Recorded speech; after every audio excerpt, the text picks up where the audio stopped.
Have you made an endorsement yet for President of the United States? I've not, no. Do you plan on endorsing someone? Well, we'll see. I'm WCPO 9 News anchor Brett Bagansky outside of the Ohio State Capitol, where we are hearing from Governor Mike DeWine about what he wants the legislature to accomplish this year, but also some of the issues from last year that may once again come up this year. So you're going to hear what the governor had to say about that, but also the will of the voters. You ready to go? Yes, sir, I'm ready whenever you're ready. All right. If you had a few words to sum up 2023 when it comes to the Ohio legislature, how would you describe it?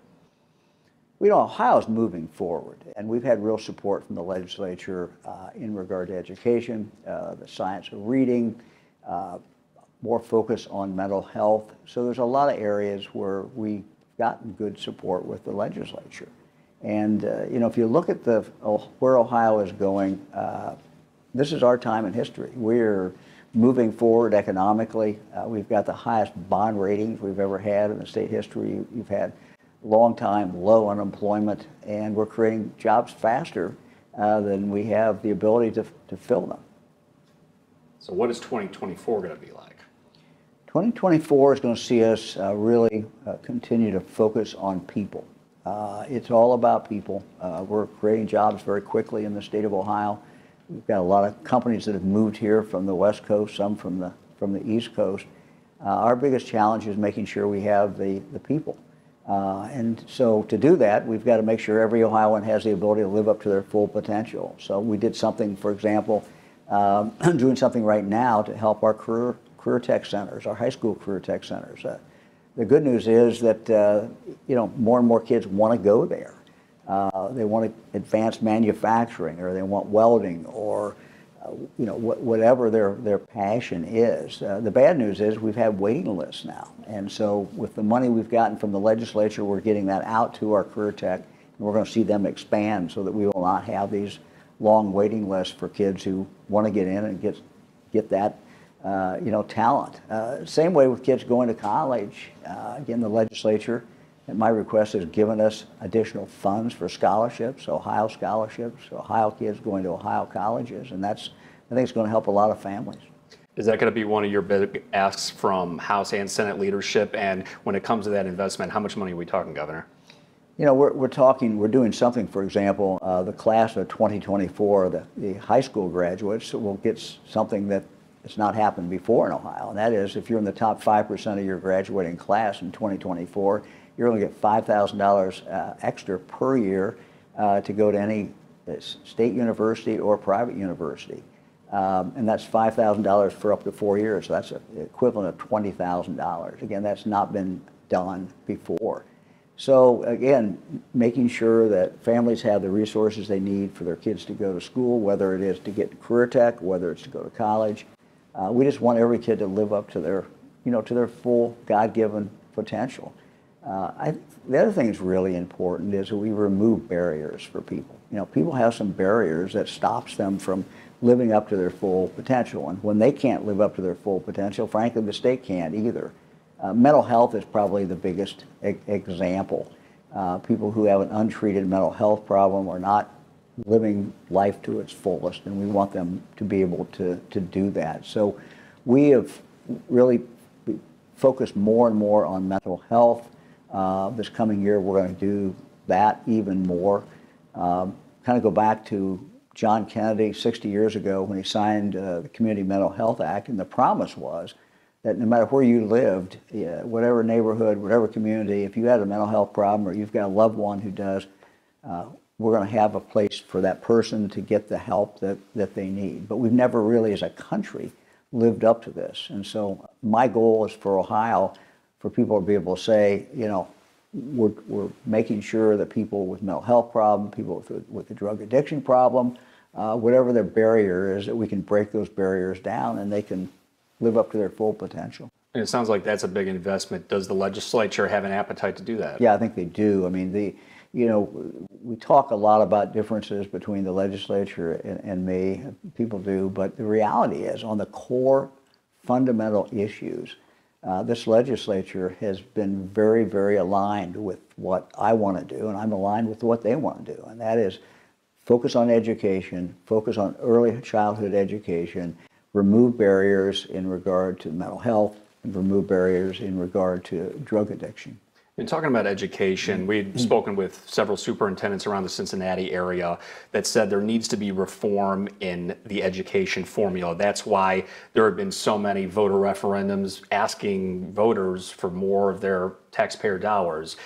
Do you see lawmakers changing the funding formula for education in Ohio? We know there was a bill called Patterson several years ago that was supported by, I think, superintendents, everybody involved in education. And the whole idea was to look more closely at what it actually costs to educate a child. So we have funded that, and we will continue, as long as I'm governor, we'll continue to fund that. It goes up each year, and we're going to continue to do everything we can to match those dollars as was outlined in this plan. So there is a plan in place, and we're going to continue to execute on it. You were saying earlier that you're usually in line with a lot of lawmakers, but you vetoed a big bill that you're getting a lot of attention for, and that's the transgender affirming care. Do you expect lawmakers to go back to Columbus to try to override your veto? Well, I don't know what the legislature is going to do. I hope not. We have outlined some things that I think the legislature will certainly agree with. For example, I've signed an executive order that says that if you're a minor, no minor in the state of Ohio should have any kind of surgery. To me, that's a no-brainer. I think everyone's aligned to that. The hospitals that are treating these kids, do not do those surgeries, but we want to make sure there's not somebody out there doing the surgeries, and that is in fact true no matter where that child lives in the state of Ohio. As far as the veto, I spent a lot of time talking to families who on both sides of the issue. I talked to hospitals, I've talked to doctors, I've talked to really anybody I could talk to fully understand as best I could this issue. For me, it comes down to this. For me to sign that bill, I would have said, Ohio would have said that the government knows better than parents what's in the best interest of that child in regard to the best medical care. I believe in parents' rights. I believe that families are the most important thing. I talk to so many families that the mom or dad or both of them looked me in the eye and they said, Governor, my child would be dead today if it hadn't been for the help that they were able to get. And so for me as governor to say we're going to deny those families that help seems to me there's an arrogance to that. And I would have been, I think, going against parental rights, going against what we really believe, and that is that families, know best. How did your lieutenant governor feel about that decision? Because as you know, he was a big backer of the bill. Yeah, look, the lieutenant governor and I don't agree on everything. Nobody agrees on everything. No two people in the state agree on everything. And he and I agree on most things. We just come down on a different side on this particular bill. Did he say he was disappointed at all? No, look, he knows where I am. I know where he is. We work very, very closely together. And no, there's no problem. There we go. Well, one of the other things that we're talking about throughout the state, and I'm sure you guys are getting a lot of questions about this, is the new recreational marijuana framework and everything. It looked like the lawmakers went back to the Capitol, but they didn't finish everything because there's still some concerns about providing the legal access and who can get the marijuana. What is that situation looking like right now? Well, I respect the will of the voters. The voters voted, I think, 57% and said we want recreational marijuana. We want it to be legal in the state of Ohio. So I respect that. I was on the other side of that, but I respect that. But I don't think anybody who voted for this thought that you would have the situation that we have today, which was kind of outlined in this initiative, and that is that it's legal to use marijuana, to possess marijuana, to grow marijuana. Yet you can't buy the seeds to grow it illegally, and nor can you buy marijuana in the state of Ohio.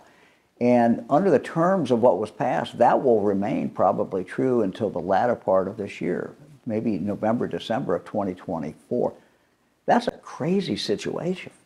And the concern I have is that it's going to grow a black market in the state of Ohio. We're already seeing some people advertise that they're selling marijuana. The average citizen thinks it's legal, but it's not. And my concern is that you go in and buy marijuana today from one of these shops, you don't know what you're buying. You don't know if there's pesticides that were used in the growing of that marijuana. You don't know if there's another drug in there. You don't know the potency of it. So we've got to get our hands around this, and the legislature needs to take action so that we can actually put this under some control. The other thing that we need to control is the hemp derivative that is being sold today, the Delta 9, Delta 10 that's being sold today in gas stations around the state and other places. This stuff is dangerous, and we're seeing kids buy it. And they can unfortunately legally buy it today. We've got to shut that off. We've got to stop that. And this is something that we can't do unless the legislature passes a law to do it. It sounds like that's going to be another one of your asks to House and Senate leadership. Yeah, I mean, we think it should be in the same bill. Let's get it done. Let's clean it up, and let's move on. Yeah, there's been some criticism from some Democrats saying that some Republicans want to change some of the marijuana policy, which would be number of plants, potency restrictions, higher tax rates. So some of those potentials or those proposals, if you will, some would say that is going against the will of the voters. What do you say to that? I think the average person who voted for this wants legal marijuana. I don't think they, again, wanted the situation that we have today. And the situation we have today is kind of crazy that, it's illegal to buy it in the state.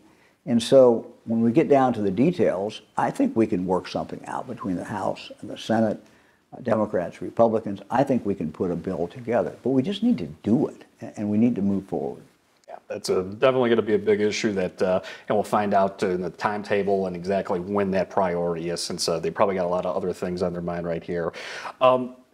Is there anything left to do with the abortion amendment that the voters spoke on? We were talking earlier about how the will of the voters, they spoke very highly. There are some Republicans who want to go about and change that. What do you say to that? Does that go against the will of the voters? Well, I think when we're talking, about abortion, the voters spoke, but I don't think the issue is ever totally over. I think most public policy issues, people continue to evolve. They continue to look at what is going on, what the situation is. I think it's important that we protect in Ohio the guardrails that we have put in place over a period of time. These were all put in during the time that Roe v. Wade was still officially the law of the country. For example, parental rights and parental notification. That's a law in the state of Ohio. Before you get an abortion, parents have to be involved in that. There are some people who want to do away with that. I think we have to defend that and back that. And so I will be adamant in support of keeping that restriction on. Another one that we have in place is making sure the prospective mother is notified about how far the fetus has developed. These are just things that are common sense, things that are in our law, but we're seeing in other states an attack on these protections. And, I will fight back against these attacks on these protections. But even doing some of that, let's say if it was a 15-week ban or having the parental rights put in there for some people still think that's going against the will of the people, but you're saying not so much? Well, look, what is written in the law and was passed. And so it's not where I want to be. I've spent my whole life, really, professional life, advocating for life. And so I think this is to me is a life issue. But for now, at least, this constitutional amendment has passed. But I think that the restrictions that we have on the books today in the state of Ohio, those need to stay. And if we get a tax on those, as we've seen in other states, we need to defend those restrictions. And basically defend this common sense approach of giving people information that they need. Do you almost feel like 2023 and 2024 are going to be very similar? Because it seems like a lot of the issues that we had last year are going into this brand new year. Well, this is a year of presidential campaign. It's also a year of U.S. Senate in Ohio. So sure, I mean, a lot of these issues are going to come back up in those campaigns, certainly. Have you made an endorsement yet for President of the United States? I've not, no. Do you plan on endorsing someone? Well, we'll see. You know, I'm focused, candidly, I've got my hands full of things in Ohio. I'm happy where Ohio is. It's our time in history, and I'm going to continue to focus on Ohio. Yeah, you only got a few years left in office. Is this? Well, we've got 3 years, and you know, there's a lot we want to do. It's just this is really our time, and we need to take advantage of it. We're creating jobs in this state all over Ohio. We've got this, you know, low unemployment. It continues to stay low. We've got the highest bond rating we've had in a number of years. So really the highest bond rating we've had in the history of this state. So these are good times, but we have to keep focused and keep working. Are we better off now than we were when you first took office? I think things are moving, but you know, there are challenges that are out there. We have to finish the job that we've started in regard to mental health. We have to continue to work on that. Everybody should be able to get mental health help, assistance, wherever they live in the state of Ohio. And, you know, no state has really done what John Kennedy said 60 years ago, and that was, you know, have mental health no matter where you live in this country. But we're working on it. We're making progress, and we need to continue to do that. Same way with the drug problem. That's an inhibitor for people to be able to live up to their full potential. We've got to continue to work. We've made progress, but we'll continue to work on that as well. I was just going to ask you if there was one thing that you wanted to accomplish during your time as governor that you hadn't accomplished yet, what would it be? As it sounds like it's the mental health crisis. I think that, you know, making some real progress on the mental health crisis is very, very important.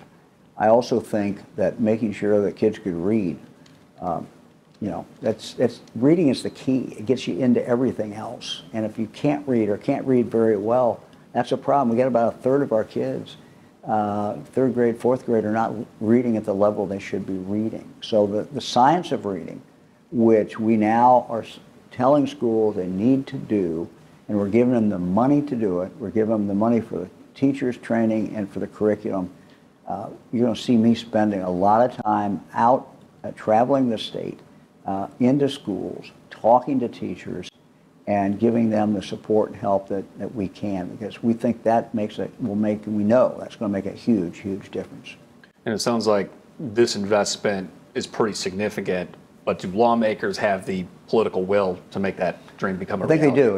It's interesting. When I, in my State of the State speech, said we need to make sure that the science of reading is what is followed in every single school, every single teacher, we got really no pushback from Democrats or Republicans in the General Assembly. So I think there's a consensus that we have now in this country that the science of reading, some people may refer to it as, back when you were learning to read as phonics. We got away from this for about 20 years. We're now back to it. We know more today than we've ever known about how the brain works and how the brain processes things when you're learning to read. We just got to keep pushing forward. And is there a dollar amount tied to any of that reading initiative or mental health? Yeah, the last budget we put over $100 million in regard to the education changes that we want in regard to the science of reading. As far as mental health, I can't give you the exact money, but in every single budget, we've had 3 budgets. Every single budget, we've dramatically increased the amount of money we're spending in regard to mental health. Money's a good part of it. But the other thing that we have to do is get more people to go into the field of mental health. What the experts will tell you is we don't have enough people. One of the reasons, you know, that people have waiting lists and they can't get their loved one in is we don't have enough people. So one of the things we've found is that when a student is looking to go into this field, one of the things they look at is, I'm going to have to do an internship. And these internships historically don't pay anything. And so what we are now doing is providing the money so that these students can be paid for doing that. And that's going to keep more of them on track and going to encourage more of them to start down that pathway to go into that profession. We need more professionals in the mental health area. And I know you've been very passionate about investing in mental health, and, you know, being here in Ohio, it's sort of this evolution of how we look at mental health. even just how different it is 25 years ago to how we look at it today. What is the biggest thing that you took away from how we have viewed mental health and how we are trying to tackle this crisis? We need to look at mental health the way we look at any other medical problem. It's as simple as that, and historically we've not. We've underfunded it. Insurance companies have not paid, an equivalent amount of money as they would if you had an appendicitis problem or if you had cancer. We have to look at mental health as like we look at any other health problem and treat it that way. So I think there has been a change. One of the things that we have done, you may have seen the ads, the Beat the Stigma ads. We got to stop stigmatizing mental health problems and people who have a mental health problem. If they get treatment early on and get access, their life is going to be much, much better, and it's going to help society as well. You mentioned insurance companies. Do you feel like they're the biggest barrier in the way? I wouldn't say they're the biggest barrier. I think the biggest barrier is just our attitudes, and we're making changes. We're knocking those barriers down. We're going to continue to work on that. If you had to rank your top 3 issues for the legislature to tackle this year, what would they be? I think the most important thing is for the legislature to continue to support us in the area of education, the whole area of the science of reading, and mental health, and the addiction problems. These are 3 things that are really focused on people. The 4th thing that the legislature has been supportive of, and we will continue to need their support, is in the area of economic development. We want economic development to occur no matter where you live in the state of Ohio. And what we have found is that there are sites out there that have to be prepared. And when companies come in, I've been in these negotiations, these contacts with companies when they're coming in from out of state, they want to be able to move quick. They want to turn this thing on a dime. They like your location. They don't want to wait for you 2 years to clean it up. They want to know it's ready to go. And that's been one of the lessons that I've certainly learned and seen. And so we have to continue to invest in getting these sites ready so that no matter where you live in Ohio, you'll be part of this great surge upward that we're seeing in this state. Well, those are 3 big priorities: education, mental health, addiction treatment. But this is also an election year for a lot of state reps, state senators. How inclined do you think they are going to be to tackle these issues knowing it is an election year? Look, I think that there's a real consensus that these are issues that we have to deal with. And, we're laying out a program that's supported by the legislators, and I think you can say it's supported by Democrats and Republicans alike. People get it. They understand we have to do these things. We have to support our people. Well, if you had a message for lawmakers in Columbus right now tackling the new legislative session, what's your message going to be to them? Let's keep moving. Let's keep this state moving. We can't take anything for granted. It's our time in history. This is Ohio's time. There's no better place to live, no better place to raise a family than Ohio. Let's keep going. And a message to the voters of 2024, what would it be? Well, really the same thing. I think this is the state of opportunity. We want people to say, look at Ohio. That's the place where you can go and live your dreams. Where those dreams are to raise a family, start a business, whatever those dreams are, you can realize that in the state of Ohio. Sam Randazzo getting indicted, Public Utilities Chairman, bribery, embezzlement, those are the charges he's facing. What was your reaction hearing that he was indicted? Well, I think my reaction, was of surprise when I learned all the facts and learned about the allegations about money coming from the utility company directly to him. His explanation was that was money for back stuff that he'd already done. The charges certainly allege that is not true. Ultimately, this issue will be decided in court, and we'll watch and see what happens. There we go. Nuggets or tidbits, Governor, that I didn't ask you about 2024 and your final 3 years in office. Look, we're going to continue to focus on education. It's unacceptable that a third of our kids are not reading at grade level. That's a problem. We have to fix that problem. We're making progress. My wife Fran is going to continue her efforts in the Dolly Parton Imagination Library. Again, it goes back to literacy and reading. We're now mailing out 400,000 books to 400,000 kids every single month in Ohio, free. And these are kids from the time of birth until the age of 5. That is making a difference. That plus the science of reading and the other things we're doing, we're going to move Ohio forward in regard to reading. And you mentioned removing barriers for school and school choice. Some critics would say that alone is destroying the public school system, and it's actually taking money out of public schools and giving them to private schools. Do you see it that way? You know, I look at school choice as one more example of our attempt to empower parents, give parents the options, give parents the ability to choose for their child. Parental rights are important. Parental choice is important. We also, though, obviously have to support our public schools, and we are supporting our public schools. We're going to continue to do that.